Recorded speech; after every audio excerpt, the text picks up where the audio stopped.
துவாவை சொல்லணும். இதை சொன்னா என்ன நன்மை? எப்படி சொல்லணும்?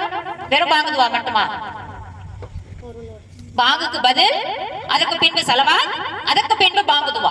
இந்த மூணையும் வரிசைப்படி சொன்னா ரசூல் ஸல்லல்லாஹு அலைஹி வஸல்லம் என்ன சொல்றாங்க அப்படின்னு பாத்தீங்கன்னா, என்னோட பரிந்துரையை உங்களுக்கு மறுமையில நான் தரேன்னு சொல்றாங்க. சுப்ஹானல்லாஹ். யோசனை பண்ணி பாருங்க, நம்ம எவ்வளவு தவறுகள் செய்யறோம், அன்றாடம் தவறுகள் செய்யறோம். அங்க போய் திணறி கொண்டு மறுமையில நிற்கும் போது நம்மளை காப்பாற்ற பரிந்துரைனா என்ன?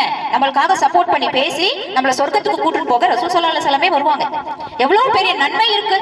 அன்னைக்கு யாரும் உதவ மாட்டாங்க, நம்ம பேரண்ட்ஸ் உதவ மாட்டாங்க, ஃப்ரெண்ட்ஸ் உதவ மாட்டாங்க, கூட பிறந்தவங்க உதவ மாட்டாங்க, நம்மளோட வாழ்க்கை துணை உதவ மாட்டாங்க.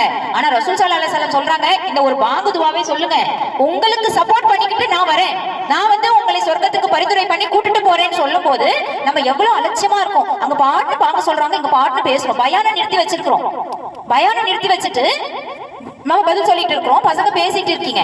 ரசூல் ஸல்லல்லாஹு அலைஹி வஸல்லமோட பரிந்துரை வேண்டாமா?